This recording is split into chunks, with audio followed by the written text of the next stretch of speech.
দেখা গেল যে আজকে অনেক লোক আছে, ম্যাক্সিমাম টাইম লোক থাকে না, আজকে লোক আছে, তো এনজয় করলাম আর কি। অনেক আরো আমরা ওই সাইড ঘুরে আসলাম, চা বাগান ঘুরে আসলাম। পরিবেশ হ্যাঁ ইনশাল্লাহ ভালো আছে। সবাইকে বললে মানে লাইফে তো এনজয় করা অবশ্যই দরকার আছে। সৃষ্টিকর্তার অপরূপ দৃশ্য, তা বলার মতো ভাষা থাকে না, তারপরেও না বললে নয়। প্রকৃতি এতই সুন্দর। আমরা এখানে প্রথমে 0 পয়েন্ট ঘুরলাম, তারপর জাফলংয়ে আসলাম। আসার পরে এখন যে মায়াবী ঝর্ণা যেটা দেখতে পেলাম, এটা অনেক সুন্দর। আমরাও অনেক আনন্দ উপভোগ করতেছি ঈদে এসে। না এসে ভাবি না যে এত সুন্দর, বাড়ি এসে দেখলাম যে অসাধারণ পরিবেশ, অনেক ভালো লাগছে আমাদের এসে। আমার জাফলংটা অনেক ভালো লাগছে, যেহেতু প্রথমবার এসেছি। আমার বাবা মা, আমার ভাই, আমার ফ্রেন্ড, আমার পাদু, আমার মাসি, আমরা এই কয়েকজনই এসেছি। এখন বর্তমানে যে পরিস্থিতি আছে, মোটামুটি পর্যটক আলহামদুলিল্লাহ ভালোই আসছে, কিন্তু আগের তুলনায় কিছুটা কম। আমরা আশাবাদী কালকে হয়তো আরো পর্যটক আসবে বেশি, আমরা আশা করি। আজকে পর্যাপ্ত পরিমাণ লোক ঠিকই আছে, কিন্তু আমাদের ঝর্ণাতে পানি একটু কম হওয়ার কারণে কেনাকাটার মানে আগ্রহটা কম। তারপরে মোটামুটি যেভাবে চলতেছে এভাবে যদি চলে মোটামুটি আমাদের চলবে, সমস্যা নেই।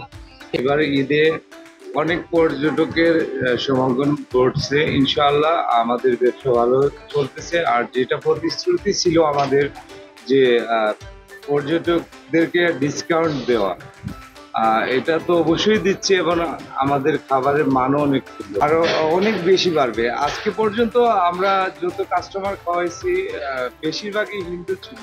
আমরা জাফলং এর বিভিন্ন পয়েন্টে 0 পয়েন্ট, মায়াবী ঝর্ণা, খাসিয়াপল্লী এবং বিজিবি ক্যাম্প এরিয়ায় প্রতিদিন প্রায় 15 থেকে 16 জন স্কাউট এবং রোভার স্কাউটরা মিলে কাজ করে যাচ্ছি।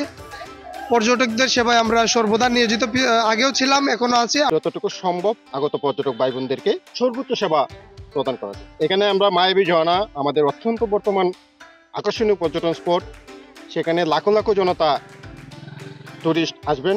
এখানে আমাদের টুরিস্ট পুলিশ, থানা পুলিশ, উপজেলা প্রশাসন থেকে রবার স্কোয়াড আমাদের সহযোগিতা থাকবেন। আমরা তাদেরকে সর্বাত্মক সেবা দিব। এবং এখানে যত আগত পর্যটকবৃন্দ আসবেন, আপনারা একটা কথা খেয়াল রাখবেন, এখানে সম্পূর্ণ নিরাপদভাবে আপনি ঘুরে যেতে পারেন। প্রচুর পর্যটকের আগমন ঘটে, প্রায় হাজার হাজার পর্যটক আসে। পিছনে দেখতে পাচ্ছেন যে প্রচুর পর্যটক আগমন ঘটেছে। সেই জন্য আমরা আমাদের বিজিবির পক্ষ থেকে জনবল বাড়িয়েছি, বিশেষ করে যেই স্পটগুলোতে আমাদের বিউপি আছে, যেহেতু এই 3টা স্পটই কিন্তু একদম জিরো লাইনের পাশে। সো পর্যটকরা অবশ্য না জেনে অনেক সময় হয়তো সীমান্ত ক্রস করে পার্শ্ববর্তী থেকে ঢুকে যেতে পারে, যেটা আইনগত সমস্যা তৈরি করতে পারে। আমরা তাদেরকে অ্যাওয়ার করছি হ্যান্ড মাইকের মাধ্যমে, বাঁশির মাধ্যমে, লিফলেট দিয়ে, তারপরে লোকজনকে বুঝিয়ে। এখানে দোকান মালিক সমিতি যারা আছে তাদেরকে আমরা এঙ্গেজ করেছি, এবং অন্যান্য আইন শৃঙ্খলা রক্ষাকারী বাহিনী এবং জেলা প্রশাসন যারা আছে ওনারাও আমাদের সাথে কাজ করছেন। আমরা একই সাথে কাজ করছি যাতে কোনোভাবে সীমান্ত ক্রস করে সীমান্ত অপরাধে পর্যটকরা না পড়ে যায়। প্রচুর পর্যটকের সমাগম হয়েছে এবং আমরা সকলের দোয়ায় আমরা শান্তিপূর্ণভাবে আজকের দিনটা অতিবাহিত করেছি।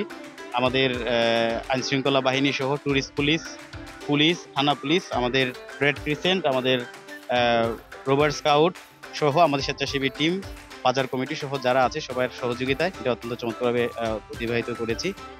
আমরা আশা করছি ঈদের যে বাকি যে কয়দিন আছে, আগামীকাল আরও পর্যটক সংখ্যা আরও বাড়বে এবং আমরা সুন্দর মতো ঈদের যে সময়টা এটা পার করতে পারবো।